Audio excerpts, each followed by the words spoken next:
감사합니다. 혹시 찬양대원들 이제 더우시면 가운을 벗으셔도 되겠습니다. 우리 하절기에 우리 찬양대원들뿐만 아니라 우리 많은 남자분들도 특별히 넥타이를 안 하셔도 되고 마이를 좀 이렇게 안 하셔도 에너지 절약에 우리가 함께 동참하는 거니까 그렇게 협조해 주시고 또 이해해 주시면 감사하겠습니다. 여러분들 모두 정말 열심히들 살아가시면서 우리가 흔히 하는 말 있지 않습니까? 열심히 살기 때문에 또 그런 말을 하기도 하는데 사면초가다, 그런 이야기 혹시 하기도 하시고 들어보기도 하십니까? 사방이 꽉 막힌 것 같을 때, 포위된 것 같을 때, 그래서 정말 고립되고 힘든 상황이다. 여기다 덧붙이면 내 팔자야. 또 우리는 그러기까지도 합니다. 제가 그런 이야기를 듣기도 해요. 저희 집사람이 그래요. 당신 마음에 드는 사람이 어디 있겠어. 맞는 말인 것 같아요. 저도 제 마음에 안 드는데 어떡하겠습니까? 근데 우리는 어떤 기준을 갖고 살아가죠. 근데 제가 담임 목사이기 때문에 저 나름대로의 신앙의 기준, 말씀을 연구하고 공부하면서 우리 성도들과 이런 삶을 사는 것이 진정한 믿음의 삶이 아닌가, 이런 생각을 하기 때문에 그런 기준을 놓고 이야기를 하곤 합니다만 이 기준이 여러분에게 또 다른 짐이 되는 것처럼 보여지기도 합니다. 그래서 살다 보니 여기도 아프고 저기도 아프고 이런 사건 저런 사건들을 당하면서 우리는 정말 꽉 막힌 포위된 고립된 상황 같아 사면초가다 말하는데, 목사가 우리는 이렇게 살아야 되지 않겠습니까? 라고 하면서 위에까지 막아버리는 것 같아 참 가슴 아프기도 합니다. 여러분, 사면초가, 다시 한번 화면을 볼까요? 사면초가 한자로 보면 사면초가자가 노래 가자예요. 어쩌면 저도 그랬고 여러분들도 그랬고 잘 생각해 보지 않았을 수 있습니다. 그냥 한자 성어, 그러니까 사면초가 이렇게 했을 수도 있습니다. 자, 그런데 이 이야기의 기원에 대해서 잠깐 제가 설명해 드리겠습니다. 초한지에 나오는 이야기이고요, 중국의 이야기입니다. 초나라 한나라, 초나라 한나라가 뭐냐? 그것은 촛불을 들고 나온 것이 아니라, 여러분 장기를 혹시 두십니까? 장기에 그 초한 이렇게 써 있습니다, 한자로. 그리고 한나라는 빨간색으로, 또 초나라는 초록색으로 이렇게 표시가 되어 있는데, 초나라의 왕은 항우이고 한나라의 왕은 유방입니다. 둘이 이 천하를, 이 중국의 땅덩어리를 천하라고 자기들끼리 이야기하고 이걸 제패하기 위해서 서로 싸우는데, 전쟁을 하는 중에 이 한나라의 유방이 이 초나라의 항우 군대를 포위하게 됐습니다. 그러면 포위했으면 이거 끝난 경기, 끝난 전쟁 아닌가? 그런데 그게 쉽게 안 끝나더라고요. 왜냐하면 이 항우는 워낙 싸움을 잘하고 워낙 전쟁 영웅이에요. 그러다 보니까 이 항우라고 하는 이 왕과 함께 한다는 것만으로도 그래, 끝까지 가보자, 이것이 초나라의 분위기였습니다. 초나라 장군들, 초나라 군인들은 항우와 함께하나 우린 지지 않는다, 아무리 포위를 당했어도 우린 이길 수 있다, 이런 생각을 갖고 있으니까 한나라가 아무리 둘러싸고 막 공격을 해도 쉽게 이기질 못해요. 그러니 이 한나라의 이 장량이라고 하는 책사가 이 유방을 만납니다. 그러면서 이렇게는 못 이깁니다. 그래, 그럼 어떻게 하면 될까? 자, 우리가 지금까지 잡아들여온 초나라의 군사들 있지 않습니까? 그 군사들을 좀 모아주십시오. 그리고 그것을 네 패로 나누었습니다. 그리고 그 초나라 포로병들이죠. 포로병들에게 너희 나라 노래를 불러라 그랬습니다. 지금 노래 부를 그런 기운이겠습니까? 포로로 잡혔는데. 그런데 얼르고 달래고 고향 이야기를 막 늘어놓다 보니까 저절로 고향 노래가 나옵니다. 근데 여러분들 중국 영화 혹시 보십니까? 중국 영화들 제가 따라할 수는 없지만 뭐 이러면서 그런 노래가 나오잖아요. 저도 모르게 나왔네요. 이건 대본에 없던 건데. 자, 그러다 보니까 이게 구슬퍼요. 그런데 이 초나라 군인들이 항우와 있으면서 잠깐 앉아 있는데 저쪽에서 우리 동네 노래가 들리는 거예요. 이쪽에서도 우리 동네 노래가 들리는데 이게 구슬픈 노래. 그런데 이 사람들은 지금 한참 전쟁을 하느라 고향을 떠나온 지 꽤나 됐거든요. 그러니 갑자기 집에 두고 온 어머니 생각이 나고 와이프 생각이 나고 애들 생각이 나고 뛰놀던 그 옛날에 형제들 동기들 막 생각이 나는 거예요. 전쟁터에서 죽어간 친구들 막 생각이 나니 어때요? 이 마음이 갑자기 눈물이 쭉 흐르고 갑자기 집에 가고 싶다 이런 생각이 들어요. 그래서 그때 항우와 함께 있었던 많은 이 초나라 군인들이 그 노랫소리를 듣고 항복을 하기도 하고 전열을 이탈해서 도망가기도 하고 집으로 가겠다고 그렇게 가기도 했습니다. 그때 항우가 내가 싸움으로 하면 절대 지지 않을 텐데 우리의 군대의 사기는 아직도 충천하여 하늘을 찌를 듯한데 저 사방에서 들려오는 초나라, 바로 우리나라 초나라의 구슬픈 노랫소리가 우리의 사기를 꺾고 우리는 이렇게 질 수밖에 없구나. 그러고서 졌다는 이야기입니다.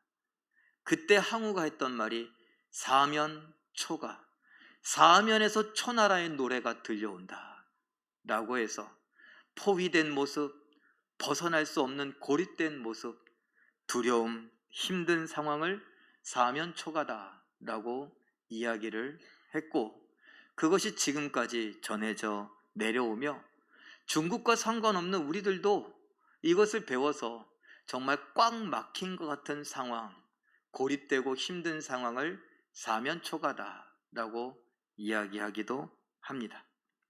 이 이야기가 초한지에만 나오는 것이 아니라 오늘 성경에도 나옵니다. 제가 오늘 본문을 이해하기 위해서 잠깐 연대를 정리해 봤는데 화면을 보죠. 히스기야가 왕이 되고 4년째에 아수르라고 하는 나라가 북쪽 이스라엘을 공격했습니다.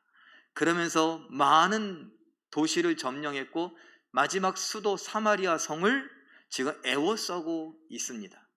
그리고 애워싼 지 3년 만인 히스기야 6년 때에 기원전 272년이라고 하는 그때에 722년이라고 하는 그때에 요 사마리아는 멸망하고 맙니다. 누구에게요? 아수르에게. 그리고 그 아수르가 8년 만인 히스기야 14년에 남쪽 유다까지 다 점령해 오더니 예루살렘을 포위해버렸습니다.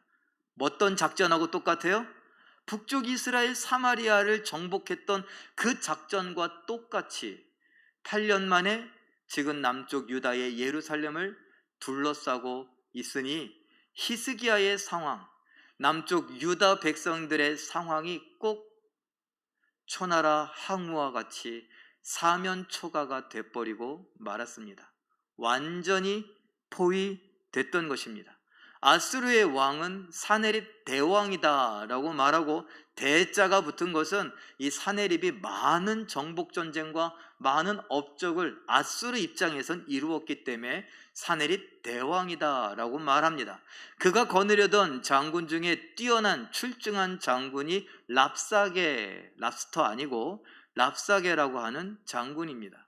이 장군이 이 둘러싼 예루살렘을 포위하고서 뭐라고 말하느냐? 그 말은 한마디로 항복해라 이건데 남쪽 유다 말로 말하는 거예요. 아수르 장군이니까 아수르 말로 하면 될 텐데 이 사람이 유다 말로 말합니다. 이스라엘 말로 말해요. 그러면 누가 들어요? 성 안에 갇혀 있는 유다 사람들이 다 듣게 되죠. 마치 갇혀 있는 포위된 초나라, 그 초나라 군사들에게 초나라 노래를 들려주는 것처럼 이스라엘 사람들에게 이스라엘 말로 협박, 공갈, 그리고 회유하면서 투항할 것을, 항복할 것을 종용하고 있습니다. 그 내용을 정리한 것은 이렇습니다. 야, 너희가 뭘 할 수 있냐? 지금 이 포위된 상황에서 뭘 할 수 있냐? 그리고 뭘 믿고 지금 나한테 대항하겠다는 거야? 너희가 내가 말 2,000필 주면, 우리 사내립 대왕이 2,000마리 말을 너희에게 주면 그 2,000마리 말 탈 수 있는 군인이나 용사들이라도 있냐? 그리고 너희 군대가 우리 장군들 중에 제일 약한 장군, 제일 이제 막 장군이 된 사람, 그 사람이라도 이길 수 있겠느냐? 야, 너희가 지금 히스기야가 하나님께서 도와주실 거라고 그렇게 말하겠지. 천만에 만만에 하나님이 오히려 너희를 치라고, 멸하라고 우리를 보내셨다는 건 생각해 보지 않았냐? 북쪽 이스라엘도 망했는데 같은 민족 아니냐? 같은 하나님 믿는 거 아니냐? 북쪽 이스라엘도 망했는데 지금 너희일까 보냐? 그러니까 히스기야 말에 속지 말고 노란 것 한번 읽어볼까요? 시작. 항복하면 살려주겠다. 이게 아수르의 사네립 대왕의 말이고, 그 사네립 대왕의 말을 받아서 랍사게 장군이 유다 말, 이스라엘 말로 지금 지금 궁지에 몰리고 포위된 이스라엘 사람들에게 외치고 있는 말입니다. 그리고 노골적인 성경 구절 하나 읽어볼까요? 열왕기하 18장 35절 읽어봅니다. 시작. 민족의 모든 신들 중에 누가 그의 땅을 내 손에서 건졌기에 여호와가 예루살렘을 내 손에서 건지겠느냐 하셨느니라. 이건 랍사게가 사네립의 말을 전하는 거예요. 여호와가 예루살렘을 내 손에서 건지겠느냐 하셨느니라. 랍사게가 하면서 사네립 대왕이 이렇게 말했다. 내가 이걸 전한다 라는 겁니다. 지금까지 많은 나라들을 정복해 왔는데 그 왕들도, 그 왕이 믿던 신들도 우리 사네립 대왕과 우리 아수르 군대로부터 자기 나라 민족을 지키지 못했다. 그리고 너희가 믿는다고 하는 하나님, 이스라엘, 북쪽 이스라엘 사마리아도 하나님을 찾더라. 그런데 그들이 찾던 그 하나님도, 너희와 똑같은 그 하나님도 북쪽 이스라엘을 사네립 대왕의 손에서 건져내지 못했다. 지키지 못했다. 그리고 8년 만에 지금 우리가 예루살렘에 와서 너희를 정복하려고 하는데, 너희가 믿는 그 하나님이, 히스기야가 말하는 그 하나님이 과연 8년 전엔 북쪽 사마리아, 북쪽 이스라엘을 지키지 못했는데 8년 동안 힘을 키워갖고 지금은 지킬 수 있겠느냐? 야, 우리 사네립 대왕도 그동안 전쟁에 더 많은 승률을 쌓아서 잘 싸워. 우리의 사기는 더 하늘에 충천해. 우리의 신이 더 세. 그러니까 항복해라 라는 이야기입니다. 여러분 어떻게 하시겠습니까? 사면초가, 항우는 무너져 내렸고, 그리고 지금 히스기야는 무너지기 직전입니다. 먹을 식량은 떨어져 가고 마실 물도 없어져 갑니다. 유다 말로 지금 랍사게가 떠드는데 아수르의 승승장구하는 이야기와 함께 북쪽 이스라엘이 망한 것과 8년 전의 일인데 거기 망한 것과 지금 우리가 도저히 해도 안 된다는 것, 애굽을 의지할 수도 없고 그 어디를 의지할 수도 없고 하나님을 의지해도 하나님은 오히려 우리 앗수르를 통하여 너희를 징벌하라고 한다는 이런 말까지 들으니 백성들의 마음은 정말 추풍낙엽처럼 떨어져 가고 약해져 가고 풍전등화처럼 이제 꺼지기 직전의 상황입니다. 그야말로 사면초가. 그때 그 수많은 말에도 불구하고 히스기야는 이렇게 합니다. 열왕기하 19장 19절 말씀 읽어보죠. 시작. 우리 하나님 여호와여, 원하건대 이제 우리를 그의 손에서 구원하옵소서. 그리하시면 천하 만국이 주 여호와가 홀로 하나님이신 줄 알리이다 하니라. 아멘. 우리를 도와주십시오. 우리를 구원해 주십시오. 그러면 천하 만국이 주 여호와만 홀로 하나님이신 줄을 알게 될 것입니다. 누구의 기도와 같아요? 엘리야의 기도와 같아요. 우리가 이미 살펴보았던 기도의 내용, 우리가 하나님 병 고쳐주세요, 하나님 우리 아이 잘 되게 해주세요, 하나님 이번 위의 어려움, 이 빚을 잘 갚고 넘어갈 수 있게 해주세요, 이런 기도 많이들 하시죠. 그런데 나 살려달라고 나 살자고가 아니라 우리가 배웠잖아요. 하나님의 하나님 되심을 알려주십시오. 내가 알고 우리 가족이 알고 함께 일하는 사람들이 알고 의사도 알 정도로 하나님의 하나님 되심을 알려주십시오. 이렇게 기도해 보자고요. 히스기야가 그렇게 기도했습니다. 정말 안 되는 상황 속에, 하나님이 무력하다라고 말하는 상황 속에, 오히려 내가 믿던 하나님이 나를 치신다라는 말을 들었을 때에 내 마음이 주저앉고 하나님의 계심, 하나님의 전능하심이 의심스러워지기도 하고, 또 나아가서 하나님이 나를 사랑하지 않고 나를 버리셨다 나는 의심까지 몰려올 때에 히스기야는 하나님의 하나님 되심을 알려달라고 기도합니다. 그리고 어떻게 됐을까요? 보나마나죠. 성경에 기록된 것을 살펴보면 열왕기하 19장 35절 읽어봅니다. 시작.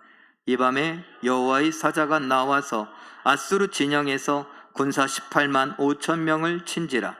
아침에 일찍이 일어나 보니 다 송장이 되었더라. 하나님께서 천사를 보내십니다. 하나를 보내십니다. 그 천사 하나가 밤에 하늘에서 내려와 앗수르 진영을 다닙니다. 그런데 그 앗수르 진영에 누가 있어요? 지금까지 잘 지지 않았던 백전백승이라고 할 만한 그 용감하고 싸움 잘하는 앗수르의 군대, 자신만만했던 그 앗수르의 군대, 그 이스라엘에 아무리 싸움 잘하는 사람도 앗수르의 싸움 제일 못하는 장군 하나 이길 수 없다고 호언장담했던 그 자신만만했던 앗수르의 군대 18만 5천 명, 천사 하나가 하룻밤 사이에 다 죽였다 라고 기록하고 있습니다. 우리끼리니까 이야기가 돼요. 사실 이런 이야기, 성경에 있는 이야기를 안 믿으려고 하면 에이 말도 안 돼 이러겠죠. 그러거나 말거나 우리는 하나님의 하나님 되심을 믿기에 이 이야기를 조금 더 진지하게 할 수 있습니다. 여러분, 18만 5천이나 되는 그 앗수르의 성난 병사들, 피에 굶주린 그 용사들을 천사 하나가 하룻밤 사이에 다 죽였다는 것을 믿으십니까? 그래요? 좋아요. 그런데 그런 천사는 도대체 얼마쯤 될까요? 예수님께서 힌트를 주십니다. 마태복음 26장 53절 읽어보죠. 시작. 너는 내가 내 아버지께 구하여 지금 12군단 더 되는 천사를 보내시게 할 수 없는 줄로 아느냐? 군단 이야기를 하니까 몇십만이다 이렇게 말할 수 있어요. 근데 그게 무슨 의미가 있겠어요? 히브리서 12장 22절엔 정확하게 얘기해요. 읽어보죠. 시작. 천만 천사, 천만 천사가 있다고 히브리서 12장 22절에는 나옵니다. 그래서 저는 못 믿겠더라고요. 진짜 1000만이나 된다고? 우리식으로 1000만이라는 숫자를 헤아린단 말이야. 그래서 그 용어를 살펴봤더니 원래 첫 번째 뜻은 셀 수 없다라는 뜻이에요. 셀 수 없다라는 뜻인데 그 뜻 가운데 쭉 가다 보니까 1000만이 있더라고요. 셀 수 없는 게 사실 더 크죠. 1000만은 세보면 1000만이니까. 그래서 저는 이렇게 보면 될 것 같아요. 천사는요 12군단도 더 되기도 하고, 그것보다 더 많아 1000만이 되기도 하고, 그것보다 더 많아 셀 수 없는 천사들이 있다. 그런데 그 천사들은 뭐해요? 하나님 말씀에 순종하며 하나님을 찬양하며 하나님을 높이죠. 그런데 그것 말고도 해야 할 일이 있더라고요. 히브리서 1장 14절 말씀 읽어봅니다. 시작. 모든 천사들은 섬기는 영으로서 구원받을 상속자들을 위하여 섬기라고 보내심이 아니냐. 노란 글씨 좀 큰 것만 다시 한번 읽어보죠. 시작. 구원받을 상속자들을 위하여 섬기라고 보내심. 구원받을 상속자들은 도대체 누굽니까? 누구예요? 예, 우리예요. 셀 수 없는 1000만에 12군단도 더 되는 그런 천사들, 천사 하나가 18만 5천이나 되는 피에 굶주린 아수르의 군인들을 다 죽일 수 있는 그런 힘은, 그런 능력, 그런 파워 갖고 있는 천사가 셀 수 없는데, 그 천사들은 뭐 하라고요? 구원받을 성도들, 바로 우리들을 지키라고, 우리들을 섬기라고 보내셨대요. 여러분, 우리가 정말 이야기처럼 제가 설명해 보면 하늘에 왕궁이 있고 그 왕궁에 하나님이 보좌에 앉아 계시고, 그 보좌에 앉아 계신 그 하나님 앞에 수많은 천사들이 날개를 겸손히 접고, 막 펄럭거리지도 못하고 날개를 겸손히 접고 다 있습니다. 찬양을 하고 거기서 막 악기를 연주하고 하나님을 영화롭게 하고 있습니다. 그런데 하나님께서 자, 이제 그만하자. 내가 너희들을 왜 존재하게 하는지, 너희들을 왜 창조했는지 알고 있느냐? 예, 우리는 하나님을 찬양하라고 지음받은 피조물들입니다. 그러나 내가 너희에게 이미 두었던 하나의 사명이 있으니 너희들은 이제 내려가서 저 지상에 구원받을 상속자들, 나의 백성들, 내가 창세전에 보고 택하고 예정했던 나의 자녀들에게로 가서 그들을 섬겨라, 그들을 지켜라. 근데 천사들이 쉽게 네 하고 가질 않아요. 왜 안 가느냐? 하나님, 우리가 하나님을 지켜야죠. 쓸데없는 소리. 너희가 날 지킨다고 생각했느냐? 내가 너희를 지키느니라. 난 누구의 도움이 필요 없다. 누구도 날 지킬 수 없다. 내가 날 지킨다. 그러니 나의 말에 순종하여 가라. 가서 내가 이미 창세전에 택하고 구원하기로 예정한 구원받을 나의 상속자들, 나의 자녀들에게로 가라. 제일교회 성도들에게로 가라. 가서 고군분투하며 힘에 버겁게 살아가는 저들을 너희가 섬겨라. 가서 도와라.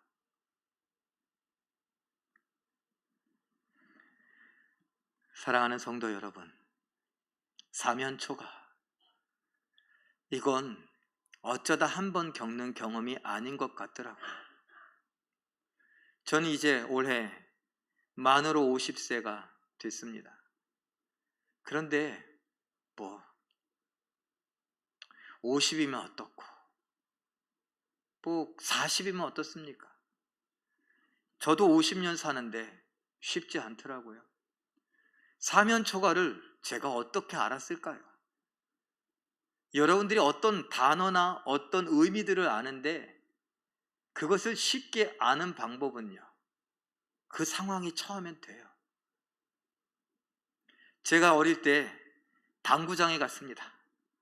그래서 당구를 치면서 친구들하고 치는데, 제가 그 친구들 중에 수학은 제일 잘하는데 당구는 못 치겠더라고요.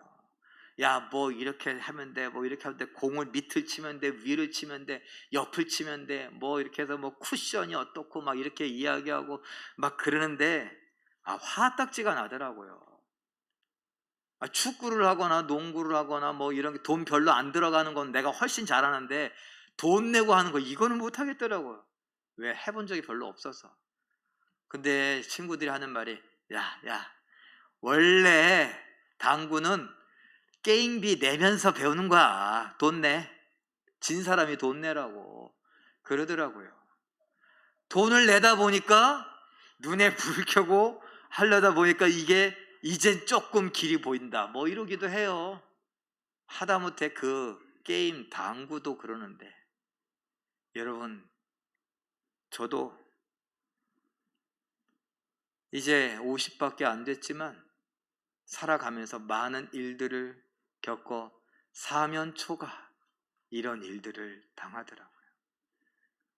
어쩌면 지금도 어떡하지 하는 고민과 걱정이 저를 에워싸고 있습니다. 여러분들은 어떻습니까?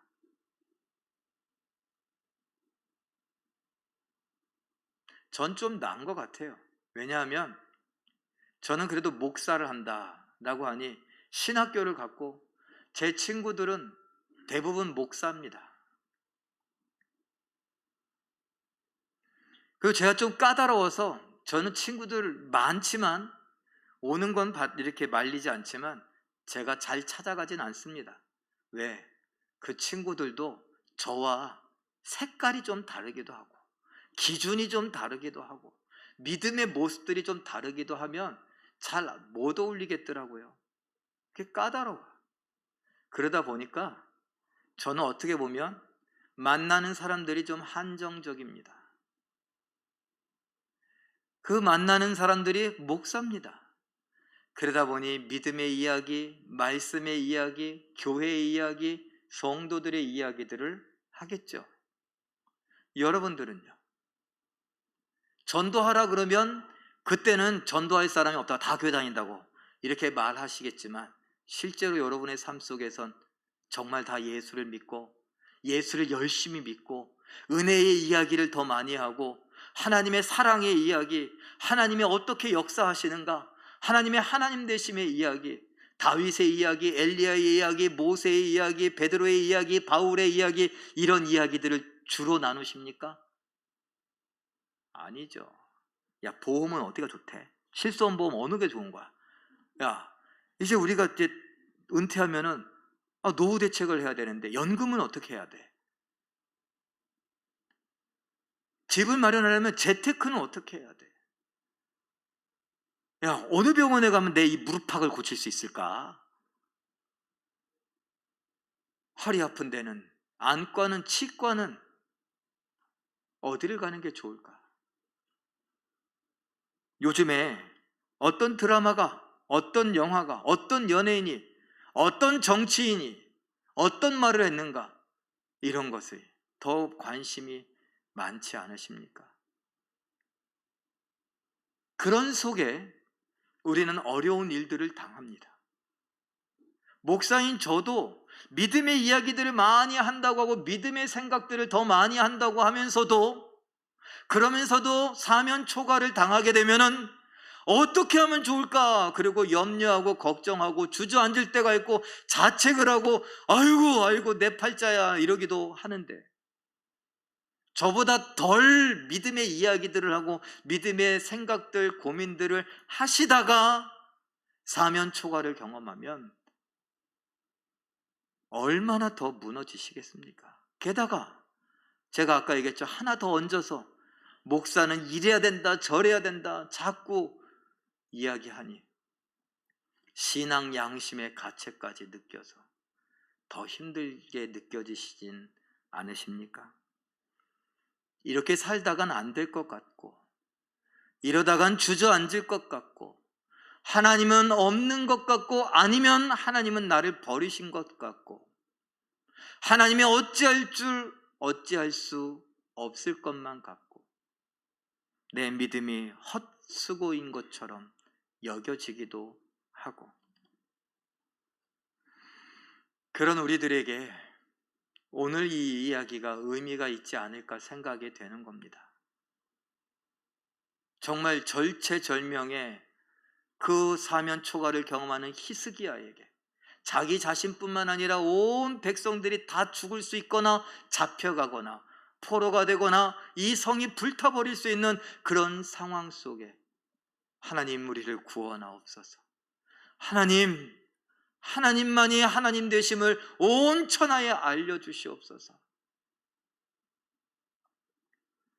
하나님이 그것 알려주시겠다고 천사를 보내 18만 5천을 죽이시더니 뭐 그럴 수 있지 라고 생각할 수 있는 저와 여러분을 위해 예수님이 천사 12군단의 이야기를 하게 하시더니 히브리서 12장에는 천만 천사가 있다고, 셀 수 없는 천사가 있다고 알려주시면서 그 천사는 바로 우리를 섬기라고 보내신 것이라고. 그래서 예수님은 이런 모든 상황들을 다 알고 있기 때문에 종합적으로 정리해서 이런 말씀을 하십니다. 로마서 8장 37절 사도 바울의 입을 통해 하시는 말씀 읽어보죠. 시작. 그러나 이 모든 일에 우리를 사랑하시는 이로 말미암아 우리가 넉넉히 이기느니라. 아멘. 우리가 뭐 한다고요? 넉넉히 이긴대. 충분히 이긴대요. 우리는 그럴 수 없을 것만 같은데 하나님께서 우리를 사랑하실 뿐만 아니라 예수님께서 우리를 구원하시고 우리를 함께 하시고 우리를 섬기라고 보낸 천사들이 우리를 지금 섬기고 있으니 아무리 크고 아무리 걱정되고 아무리 염려가 되고 두렵고 떨리고 슬프고 외롭고 주저앉고 싶고 끝장난 것만 같고 망한 것만 같은 그 순간 사면 초가라 할지라도 그러나 우리는 넉넉히 이긴다 라고 말씀하십니다. 바울의 이야기라 조금 신빙성이 없습니까? 예수님도 말씀하십니다. 요한복음 16장 33절 읽어보죠. 시작. 세상에서는 너희가 환난을 당하나 담대하라 내가 세상을 이기었노라. 이렇게 말할 수 있어요. 세상에서는 너희가 사면 초가를 당할 것이나 담대하라. 왜? 하나님 대신 하나님이 우리를 여전히 사랑하시니까. 세상을 이긴 예수님이 우리와 함께 하시니까. 천만 천사들, 그 힘세고 강하고 능력 있는 천사들, 하나님이 너희들 내가 왜 만들었는 줄 아니? 내 자녀들 섬기라고. 그러니까 가서 섬겨라. 그 천사들의 섬김을 받고 있는, 지킴, 돌봄, 보호를 받고 있는 우리이기에 예수님 말씀하십니다. 광진아, 너에게 지금 사면초가 정말 사방이 꽉 막혔니? 예, 전 어쩔 줄 모르겠습니다. 그래, 그러나 담대해라. 넉넉히 이길 것이다. 넉넉히 이길 것이다. 바로 우리들에게 주시는 말씀입니다. 이 은혜를 누리며 여러분들 이 땅에서 최후의 웃는 자, 진정한 승리자 되시는 은혜를 누리시길 예수님의 이름으로 축원합니다. 기도하겠습니다. 사랑의 하나님,